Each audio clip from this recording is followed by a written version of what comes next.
హైదరాబాద్లోని doctor BR Ambedkar open యూనివర్సిటీలో 15 అడుగుల అంబేద్కర్ కాంస్య విగ్రహాన్ని సీఎం రేవంత్ రెడ్డి ఆవిష్కరించారు. ఈ కార్యక్రమానికి సీఎం రేవంత్ రెడ్డితో పాటు డిప్యూటీ సీఎం బట్టి విక్రమార్క, మంత్రులు శ్రీధర్ బాబు, పొన్నం ప్రభాకర్ తదితరులు పాల్గొన్నారు. ఈ సందర్భంగా వర్సిటీలో 4 కొత్త భవనాలు, ఆధునిక బస్ షెల్టర్కు శంకుస్థాపన చేశారు. అన్ని సామాజిక వర్గాలకు ప్రాతినిధ్యం ఉండాలని యూనివర్సిటీలకు నియామకాలు చేపడుతున్నామన్నారు రేవంత్ రెడ్డి. రేవంత్ రెడ్డికి 10 ఏళ్ల పాటు అవకాశం ఉంటుందా అని కొందరు ఆశ్చర్యం వ్యక్తం చేస్తున్నారు. తనకు 10 ఏళ్లు అవకాశం ఉంటుందని బలంగా నమ్ముతున్నానన్నారు. 1994 నుంచి 2024 వరకు ఒక్కో పార్టీకి 2 సార్లు ప్రజలు అవకాశం ఇచ్చారన్నారు. 2034 వరకు కాంగ్రెస్ కు ప్రజలు అవకాశం ఇస్తారన్నారు. ఈ 10 ఏళ్లు తెలంగాణలో అద్భుతాలు సృష్టిస్తామన్నారు. యూజీసీ నిబంధనల్లో కేంద్రం మార్పులు చేస్తే రాజ్యాంగంపై దాడి చేసినట్లే అన్నారు. ప్రధాని మోడీ నిర్ణయాన్ని వెనక్కి తీసుకోవాలన్నారు. సమాజంలో ఉద్యోగ ఉపాధి అవకాశాలు, సాంకేతిక నైపుణ్యంతో కూడుకున్న శిక్షణ ఉండాలి. దానికి సంబంధించిన ప్రణాళికలు మీరు సిద్ధం చేయండి. రాబోయే 2 సంవత్సరాలు ఏం చేస్తారు, 4 సంవత్సరాలు ఏం చేస్తారు, 6 సంవత్సరాలు ఏం చేస్తారు, 8 సంవత్సరాలు ఏం చేస్తారు, 10 సంవత్సరాలు ఏం చేస్తారు, ఒక 10 సంవత్సరాలకు అవసరమైన ప్రణాళికలు మీరు సిద్ధంగా చేయండి. ఖచ్చితంగా 10 సంవత్సరాల ఆ బాధ్యత నేను తీసుకుంటా, మీరు ఇచ్చే ప్రణాళికలను అమలు చేసే బాధ్యత నేను తీసుకుంటా అని చెప్పి వారికి నేను చెప్పడం జరిగింది. కొంతమందికి ఆశ్చర్యం అనిపించవచ్చు, 10 సంవత్సరాలు రేవంత్ రెడ్డి గారికి అవకాశం ఉంటుందని నేను బలంగా నమ్ముతున్నా. 94 నుంచి 2004 వరకు ఒక పార్టీకి 2 సార్లు అవకాశం వచ్చింది. 2004 నుంచి 2014 వరకు ఇంకొక పార్టీకి 2 సార్లు అవకాశం వచ్చింది. 2014 నుంచి 2024 వరకు ఇంకొక పార్టీకి అవకాశం వచ్చింది. 2024 నుంచి 2034 వరకు తెలంగాణ సమాజం తప్పకుండా అవకాశం ఇస్తుంది. తెలంగాణ సమాజంలో అద్భుతాలు సృష్టించే అవకాశం, వయసు, ఓపిక నాకు మిత్రుడు గంట చక్రపాణి గారికి ఉన్నది. ఈ తెలంగాణ సమాజానికి ఏం కావాలనో అది అందించే బాధ్యత మాది. ఎక్కడ కూడా ఇందులో కార్పొరేటు విద్యాలయాల నుంచి ఒత్తిడి వచ్చినా, యూనివర్సిటీలను ప్రైవేటీకరణ చేయాలన్న ఆలోచన ఎవరన్నా చేసినా అలాంటి పనులు జరగవు. అందుకే ఈ అంబేద్కర్ ఓపెన్ యూనివర్సిటీ సిబ్బందికి నా సూచన ఒక్కటే, ఇది ఉద్యోగం కాదు, ఇది ఒక భావోద్వేగం. ఈ తెలంగాణ సమాజం మన నుంచి ఈ భావోద్వేగాన్ని, ఈ బంధాన్ని కోరుకుంటుంది.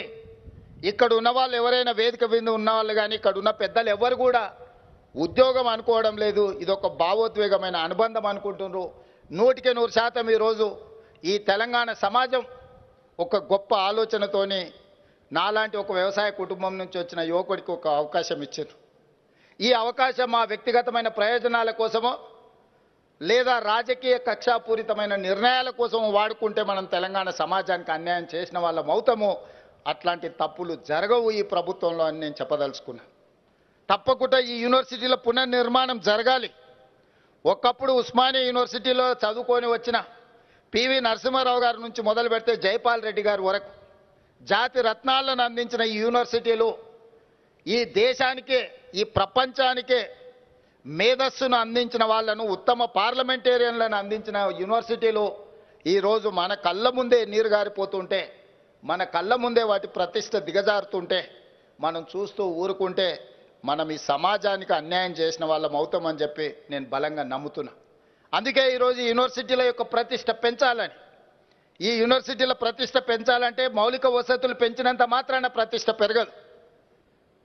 డాక్టర్ బాబాసాహెబ్ అంబేద్కర్ గారు చెప్పినట్టు రంగుల గోడలు, అద్దాల మేడలు అభివృద్ధి కాదు, సామాజిక చైతన్యంతోని, సామాజిక స్ఫూర్తితోని ఈరోజు పేదలకు విద్య చేరినప్పుడే, చిట్ట చివరి వాడికి సంక్షేమ పథకం అందినప్పుడే ఈ సమాజంలో మార్పుకి అవకాశం ఉంటుంది అని ఏ విధంగా అయితే వారు సూచన, ఏ విధంగా అయితే బోధించినరో తప్పకుండా మా ప్రభుత్వం ఈ ఆలోచనని దృష్టిలో పెట్టుకొని ముందుకు వెళ్తుంది.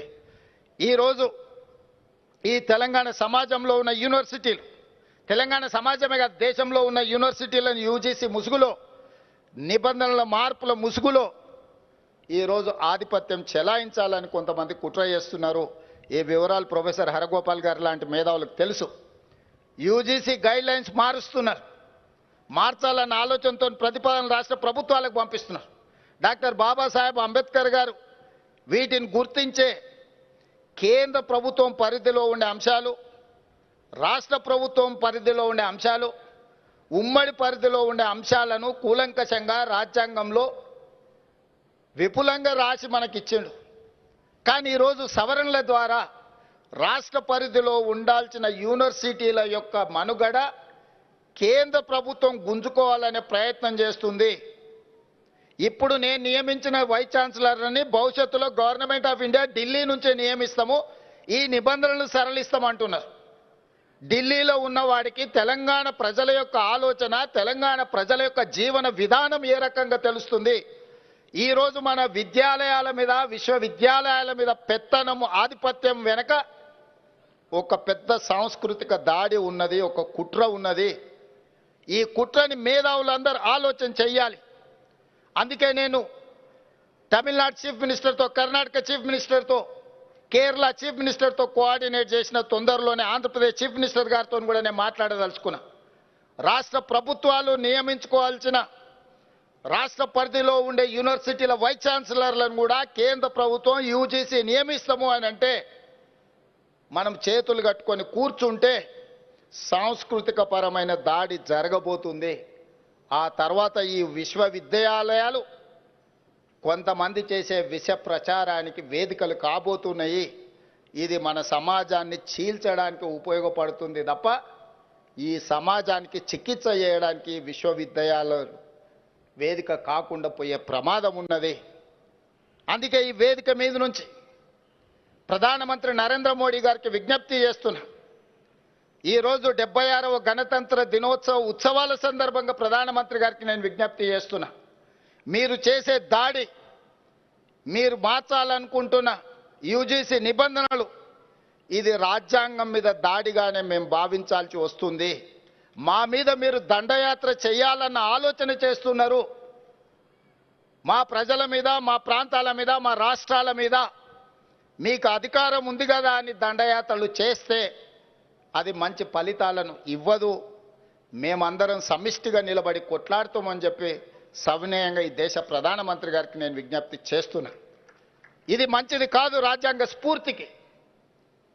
మీరు కాదు, భవిష్యత్తులో రాబోయే ప్రధానమంత్రులు ఇంకా విపరీతమైన ధోరణితో, ఆలోచనతో వచ్చినప్పుడు డాక్టర్ బాబాసాహెబ్ అంబేద్కర్ గారు ఏ స్ఫూర్తితో ఈ రాజ్యాంగాన్ని ఇచ్చిండో ఆ రాజ్యాంగం మనుగడ సాధిస్తుందా? ఈ విధానం మంచిదా? ఆనాడు వారు రచించినప్పుడే అన్ని రకాల ఆలోచనలు చేసి కేంద్ర ప్రభుత్వం ఏం చేయాలి, రాష్ట్ర ప్రభుత్వం ఏం చేయాలి, రాష్ట్ర కేంద్ర ప్రభుత్వాలు కలిసి ఏమి చేయాలని ఉమ్మడి జాబితాతో సహా ఎవరికి వాళ్లకు వాళ్ళ యొక్క బాధ్యత విడమర్చి మనకు మన బాధ్యతలను ఇచ్చాడు.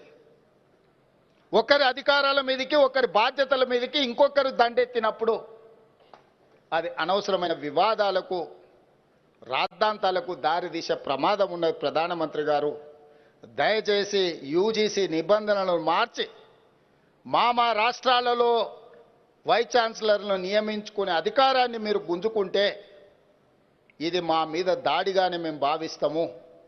మా హక్కులను వదులుకోవడానికి మేము సిద్ధంగా లేము. మేము నమ్మిన సిద్ధాంతాన్ని వదులుకోవడానికి కూడా మేము సిద్ధంగా లేము. మేము నమ్ముతున్న సిద్ధాంతం ఏందో మీకు తెలుసు. ఈరోజు డాక్టర్ బాబాసాహెబ్ అంబేద్కర్ గారు అందించిన రాజ్యాంగాన్ని తూచా తప్పకుండా స్ఫూర్తిని అమలు చేయాలన్న సిద్ధాంతం మాది. దాన్ని సమూలంగా మార్చాలి.